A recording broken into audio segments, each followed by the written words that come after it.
बृहन्मुंबई महानगरपालिका BMC किंवा Brihanmumbai MC ही महाराष्ट्राची राजधानी असलेली मुंबईची प्रशासकीय नागरी संस्था आहे. हे बृहन्मुंबई महानगरपालिकेचे चिन्ह स्थापन केली 1889 136 वर्षापूर्वी. महापौर रिक्त आहे, उपमहापौर पण रिक्त आहे. महानगरपालिका आयुक्त भूषण गगराणी जे IAS आहे. जागा 227. शिवसेना 84, अविभाजित भाजपा 82, काँग्रेस 31, राष्ट्रवादी शरद पवार गट 9, मनसे 7, समाजवादी पार्टी 6, MIM 2, अखिल भारतीय सेना 1 आणि इंडिपेंडंट 5 आहे. कार्यकाळाची कालावधी 5 वर्षे, जी गेल्या निवडणुका फेब्रुवारी 2017 आणि पुढील 1-2 महिन्यात 2025 नोव्हेंबरमध्ये होऊ शकतात. बृहन्मुंबई महानगरपालिका निवडणूक. बोधवाक्य यतो धर्मस्थो जय. जिथे धर्म आहे तिथे विजय होईल. BMC भारतातील सर्वात श्रीमंत महानगरपालिका आहे. तिचे वार्षिक बजेट भारतातील काही लहान राज्यापेक्षा जास्त आहे. 1888च्या बॉम्बे महानगरपालिका कायद्याअंतर्गत स्थापन झालेली BMC शहर आणि काही उपनगराच्या नागरी पायाभूत सुविधा आणि प्रशासनासाठी जबाबदार आहे. बृहन्मुंबई महानगरपालिका ही शहराच्या पायाभूत सुविधांमध्ये सुधारणा करणाऱ्या कार्यास स्थापन करण्यात आली आहे. बृहन्मुंबई महानगरपालिका ही एक कायदेशीर महानगरपालिका आहे जी दरवर्षी 3000 कोटी ते 4000 कोटी रुपयाचा अधिशेष निर्माण करते. रांची महानगरपालिकेचे एकूण बजेट बृहन्मुंबई महानगरपालिकेच्या एकूण अर्थसंकल्पाच्या 1% कमी आहे. 2024 BMCने मुंबईतील पायाभूत सुविधांवर 47% महसूल गुंतवला आहे. 1805 पासून पूर्वीच्या मुंबईतील महानगरपालिका प्रशासन अस्तित्वात होत्या. या काळात नागरी प्रशासन पेटी सेशन कोर्टाकडे होते. 18व्या शतकाच्या अखेरीपर्यंत मुंबई प्रशासन थेट अध्यक्ष आणि परिषदेकडून चालवले जात होते. तथापि महानगरपालिका प्रशासन अकार्यक्षम असल्याने ब्रिटिश प्रशासनाने अनेक प्रयत्न केले. पहिला मोठा बदल 1865 झाला जेव्हा महानगरपालिका बॉडी कॉर्पोरेट म्हणून स्थापन करण्यात आली आणि सर आर्थर क्रॉफर्ड यांची पहिले महानगरपालिका आयुक्त म्हणून नियुक्ती करण्यात आली. त्यानंतर 1872च्या मुंबई कायदा क्रमांक 3 लागू झाल्यानंतर 64 निवडून आलेले नगरसेवक असलेले एक नियमित महामंडळ स्थापन करण्यात आले, जे करदाते होते आणि मतदानाचा अधिकार फक्त करदात्यांनाच होता. 1872च्या कायद्याच्या मसुद्यात सर फिरोजशाह मेहता यांचा वाटा होता, ज्यामुळे आज दिसणाऱ्या महामंडळाची स्थापना झाली. सर फिरोजशाह 1873 महानगरपालिका आयुक्त म्हणून काम करत होते आणि 1884-86 अध्यक्ष आणि 1905 आणि 1911 अध्यक्ष म्हणून काम करत होते. मुंबईतील महानगरपालिका सरकारचे जनक म्हणून ओळखले जाणारे सर फिरोजशाह यांचा एक मोठा पुतळा 1923 त्यांच्या स्मृती आणि आदरातिथ्य म्हणून उभारण्यात आला आणि महानगरपालिका इमारतीला शोभेल. ब्रिटिश प्रशासनाने 1888च्या मुंबई महानगरपालिका कायदा लागू केल्याने, ज्याने चांगल्या प्रशासनाद्वारे आणि त्यांच्या प्रतिनिधींना योग्य जबाबदाऱ्या देऊन महानगरपालिकेचे कामकाज सुलभ केले. काही सुधारणा हा कायदा आजपर्यंत लागू आहे. प्रशासन. मुंबई महानगरपालिकेचे नेतृत्व एक IAS अधिकाऱ्याद्वारे केले जाते, जो महानगरपालिका आयुक्त म्हणून काम करतो आणि त्यांच्याकडे कार्यकारी अधिकार असतात. महानगरपालिका आयुक्त हे मुंबई महानगरपालिका कायदा 1888च्या कलम 54 अंतर्गत कार्यकारी शाखेचे प्रमुख आहेत. महानगरपालिका आयुक्त हे मुंबई महानगरपालिका कायदा 1888च्या कलम 54 अंतर्गत कार्यकारी शाखेचे प्रमुख आहेत. महानगरपालिका आयुक्ताची नियुक्ती महाराष्ट्र सरकार मुंबई महानगरपालिका कायदा 1888च्या कलम 54 अंतर्गत करते. महानगरपालिका आयुक्त हे शहराचा पाणीपुरवठा, रस्ते, वादळी पाणी, ड्रेनेज यासारख्या नागरी पायाभूत सुविधांचा विकास आणि देखभाल करण्यासाठी आणि मुंबईतील नागरिकांना विविध सेवा कार्यक्षमतेने पुरवण्यासाठी जबाबदार आहेत. महानगरपालिका आयुक्त त्यांचे कार्य पार पाडण्यासाठी अतिरिक्त महानगरपालिका आयुक्त, उपमहानगरपालिका आयुक्त, सहाय्यक आयुक्त आणि विविध विभाग प्रमुखांना विविध विभागाच्या नियुक्ती करतात. महानगरपालिका आयुक्तांना अतिरिक्त महानगरपालिका आयुक्त, उपमहानगरपालिका आयुक्त आणि सहाय्यक आयुक्त मदत करतात. जून 2008 पासून BMCमधील सर्व प्रशासकीय कामकाज मराठीतच चालत होते. या निर्णयामुळे वाद निर्माण झाला. त्यानंतर BMCने आपला पवित्रा शिथिल केला आणि इंग्रजीमध्ये फॉर्म स्वीकारण्यास सुरुवात केली. मार्च 2022 विद्यमान नगरसेवकाचा कार्यकाळ संपल्यानंतर राज्य सरकारने महानगरपालिका आयुक्त श्री इक्बाल सिंह चहल IF यांची महानगरपालिकेचे प्रशासक म्हणून नियुक्ती केली. 2024मध्ये त्या जागी श्री भूषण गगरानी IF यांनी पुढील महापालिका आयुक्त म्हणून नियुक्ती केली. महापौर रिक्त जागा, उपमहापौर रिक्त आहे. महानगरपालिका आयुक्त भूषण गगरानी 21 मार्च 2024 पासून आणि प्रशासक सुद्धा आहे. शहराचे प्रशासन सोयीस्कर विधिमंडळ शहराचे प्रशासन सोयीस्कर करण्यासाठी ते 7 झोनमध्ये विभागले गेले आहे. शिवाय या 7 झोनमध्ये प्रत्येकी 3 ते 5 वार्ड आहे. एकूण मुंबईला 24 प्रशासकीय वार्ड विभागले गेले आहेत, जे वार्ड अ ते ड पर्यंत आहे व क्रमानुसार क्रमाने आहेत. 24 प्रशासकीय वार्ड पुढे 227 नागरी निवडणूक वार्ड किंवा मतदारसंघामध्ये विभागले गेले आहेत.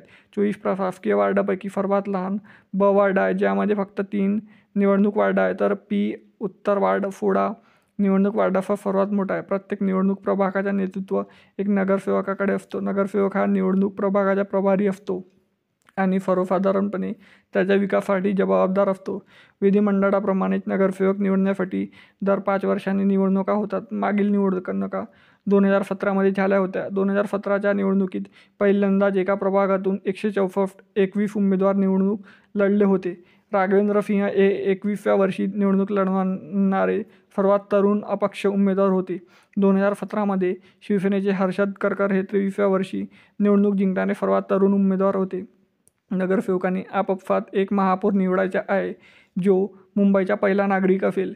महापौराच्या 2 वेगळ्या भूमिका आहेत: शहराचे प्रतिनिधित्व करण्याची आणि त्यांचे प्रतिष्ठेचे रक्षण करण्याची सजावटीची भूमिका आणि महानगरपालिकेच्या चर्चाचे अध्यक्षपद भूषवण्याची कार्यात्मक भूमिका. महानगरपालिकेच्या बैठकीमध्ये अध्यक्ष म्हणून त्यांची भूमिका महानगरपालिकेच्या सभागृह 4 कोपऱ्यापुरती मर्यादित आहे. तथापि सजावटीची भूमिका शहर आणि देशाच्या पलीकडे जगाच्या इतर भागापर्यंत पसरलेली आहे. जेव्हा एखादा परदेशी मान्यवर किंवा VIP शहरात येतो आणि राज्य सरकार नागरिकांच्या वतीने सन्माननीय पाहुण्याचे स्वागत करण्यासाठी महापौरांना आमंत्रित करतात, तेव्हा हे दिसून येते. अशा प्रकारे जेव्हा महापौर पाहुण्याचे स्वागत करतात किंवा निरोप देतात, तेव्हा ते मुंबईतील सर्व नागरिकांच्या वतीने करतात. त्याचप्रमाणे जेव्हा महापौर कोणत्याही देशाच्या राजेशाही राष्ट्रपती किंवा पंतप्रधानांना नागरिक स्वागत करतात किंवा नागरिक भाषण देतात, तेव्हा ते मुंबई महानगरपालिका आणि मुंबईतील नागरिकांच्या वतीने असे करतात. अशा परिस्थितीत महापौरांना प्रथम नागरिक म्हणून पाहिले जाते. महापौरांना नागरी सहकारी आणि इतर सामाजिक कार्यक्रमांदेखील महत्त्व दिले जाते. महापौर पदाचा कार्यकाळ 2.5 वर्षाचा असतो. वित्त आणि महसूल स्रोत BMC ही आशियातील सर्वात श्रीमंत महानगरपालिका म्हणून एक आहे. 10 वर्षात महानगरपालिकेने शहरासाठी 2,19,00,000 कोटी वाटप केले, जे काही भारतीय राज्याच्या 10 वर्षाच्या अर्थसंकल्पापेक्षा जास्त आहे. 2023 ते 24 या वर्षासाठी BMCचे वार्षिक अर्थसंकल्प 52,619.7 कोटी होते. हे BMCच्या इतिहासात अर्थसंकल्पीय अंदाजे 50,000 कोटी ओलांडण्याची पहिलीच घटना होती. केंद्रीय आणि राज्य सरकारकडून महामंडळाचे उत्पन्न स्रोत खालीलप्रमाणे आहे. वाद आणि टीका. BMCतील भ्रष्टाचार आणि अकार्यक्षमतेचा इतिहास आहे. अनेक अधिकाऱ्यांवर भ्रष्टाचाराच्या प्रतिबंधात्मक कायद्याअंतर्गत आरोप लावण्यात आले आहे, परंतु त्यांच्यावर कधीही कारवाई झाली नाही. अनेक प्रमुख रस्त्यावरील खड्डे भरण्याबाबत भ्रष्टाचार आणि अकार्यक्षमतेबद्दल BMCवर टीका झालेली आहे. शिवाय खड्डेमुक्त रस्ते बांधता येत नाहीत. दरवर्षीप्रमाणे BMC केलेल्या निकृष्ट कामामुळे खड्डे दिसतात आणि वाहतुकीच्या प्रवाहामुळे मोठा परिणाम होतो. मुंबई पोलिसांनी या समस्येचे निराकरण करण्यासाठी विनंती करूनही BMC वारंवार त्याकडे दुर्लक्ष केले आहे, ज्यामुळे अधिकाऱ्यांना प्रकरण स्वतःच्या हातात घ्यावे लागले आहे. यामुळे सहभागी असलेल्या पोलीस अधिकाऱ्यांच्या कौतुकाचा वर्षाव झाला आहे, ज्यांनी स्वतः BMCवर त्यांच्या निष्क्रिय वृत्तीबरोबर टीका केली आहे. सायकल सवारासाठी पायाभूत सुविधा पुरवल्या नाहीत, तसेच बेकायदेशीरपणे बांधलेले विद्यमान ट्रॅक पाडल्याबद्दल BMCला फटकारण्यात आलेले आहे. अपुऱ्या पायऱ्याबाबत सुविधामुळे सायकल सवारांना गंभीर सुरक्षा धोक्यांना तोंड द्यावे लागते, कारण अनेक नागरिक लहान प्रवासासाठी सायकली वापरतात. शिवाय शहराच्या हद्दीतील काही प्रतिबंधित रस्ते आणि उड्डाणपुलांवर सायकल चालवताना आढळल्यास सायकल सवाराकडून दंड वसूल करण्यासाठी BMCने मुंबई पोलिसांशी सहकार्य केले आहे, जे बेकायदेशीर आहे, कारण मोटार वाहन कायद्याअंतर्गत सायकल सवारांना दंड आकारला जाऊ शकत नाही. BMFचे अनेक अधिकारी सामान्य जनतेकडून लाच मागण्यात सहभागी आहेत आणि त्यांच्या समस्या सोडवण्यासाठी येणारा तक्रारदार आणि कार्यकर्त्यांशी गैरवर्तन करताना ते कर्तव्यावर त्यांना दारू पिऊन वागताना आढळले आहेत. अनेक तक्रारींनंतर लाचलुचपत प्रतिबंधात्मक विभागाने BMFच्या अनेक अधिकाऱ्यांना लाच घेतल्याबद्दल सापळा रचून त्यावर गुन्हे दाखल केले आहेत. BMF अधिकाऱ्यांची व्यवहार करणाऱ्या मध्यस्थाकडून लाच घेतल्याऐवजी फेरीवाले आणि बेकायदेशीर अतिक्रमणावर कारवाई न केल्याबद्दल BMFला रहिवाशांकडून टीका आणि संतापाचा सामना करावा लागला आहे, ज्यामुळे पादचाऱ्यांना सुरक्षिततेवर परिणाम होतो कारण त्यांना रस्त्यावर चालण्यास भाग पडले जाते. 19 जुलै 2017 रोजी रेड FMची लोकप्रिय रेडिओ जॉकी मलिष्का मेडोफने हिने यूट्यूबवर खड्डेमय रस्ते हाताळण्यास अक्षमतेबद्दल BMFला लक्ष्य करणारा एक विडंबनात्मक व्हिडिओ प्रसिद्ध केला. व्हिडिओ उत्तर म्हणून BMF आणि शिवसेनेने तिची निंदा केली आणि 10,000 रुपयाच्या दंडासह बदनामीचे नोटीस पाठवले. नोटीसच्या परिणामी अनेक राजकीय पक्षांनी BMF आणि शिवसेनेवर टीकेबद्दल असहिष्णुतेबद्दल टीका केली, कारण 2 शिवसेनेच्या नगरसेवकांनी RJ आणि रेड FM विरुद्ध 500 कोटी रुपयाची 5 अब्ज रुपयाची नोटीस पाठवली. पुढे BMF अधिकाऱ्यांनी तिला धमकावण्याच्या प्रयत्नात तिच्या निवासस्थानावर आणि कार्यालयावर तपासणी केली. त्यानंतर महापौर किशोरी पेडणेकर देखील खड्डेमय रस्त्यासाठी BMFला अन्यायपणे लक्ष्य केल्याबद्दल RJशी वादात सापडल्या. मलिष्काने BMF विरुद्ध आणि एक विडंबनात्मक व्हिडिओ बनवला आणि 17 जुलै 2018 रोजी तो रिलीज केला, ज्यामध्ये पावसात मुंबईच्या पायाभूत सुविधांची अक्षमता आणि दयनीय परिस्थितीचं वर्णन केले होते. राजकीय उच्चभ्रूची सेवा केल्याबद्दल BMFला नागरिकांकडून तसेच मीडिया कर्मचाऱ्यांकडून, विशेषतः सत्ताधारी पक्ष शिवसेनेकडून अनेक वेळा संतापाचा सामना करावा लागला आहे. सप्टेंबर 2020 मध्ये सुशांत सिंग राजपूतच्या मृत्यूला चुकीच्या पद्धतीने हाताळल्याबद्दल अभिनेत्री कंगना रनौतने उद्धव ठाकरे आणि त्यांच्या सरकारवर टीका केल्यानंतर BMFने शिवसेना नेत्याच्या आदेशानुसार तिच्या घराचा एक भाग पाडल्यानंतर मुंबई उच्च न्यायालयाने BMFवर टीका केली आणि तिच्या बाजूने निकाल दिला. BMFने द्वेषाने वागल्याचे नमूद केले आणि BMFला रनौतला भरपाई देण्याचे आदेश दिले. कोविड-19 महामारीच्या काळात BMFने शिवसेना नेते संजय राऊत यांच्या जवळचे सहकारी सुजित पाटकर यांची वैद्यकीय किट खरेदी कंत्राट दिल्याचा आरोप आहे, ज्यामुळे एक मोठ्या घोटाळ्याचा तपास उघड झाला.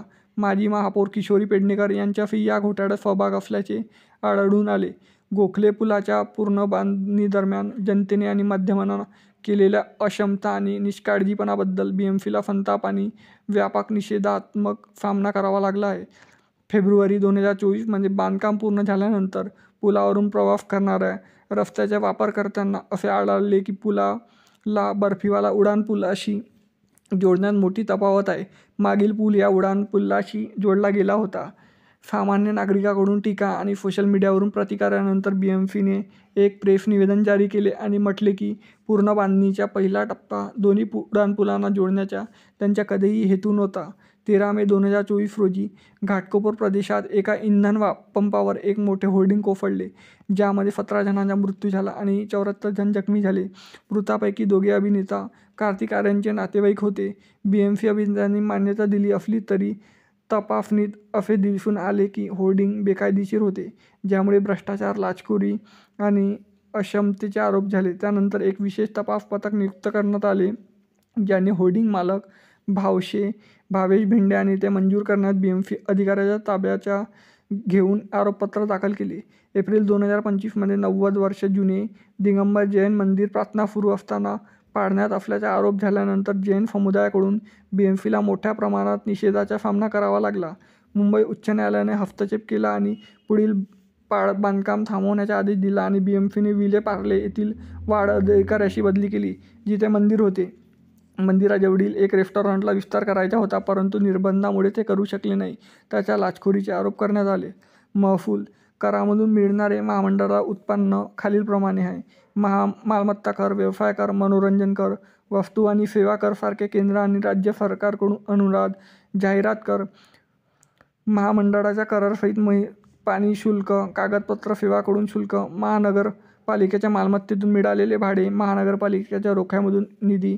आणि मित्रांनो, महाराष्ट्रातील इतर सविस्तर सर्व माहिती मिळण्यासाठी हे आपलं एकमेव चॅनलला लाईक, शेअर, सबस्क्राईब करा. भेटूया नेक्स्ट व्हिडिओमध्ये.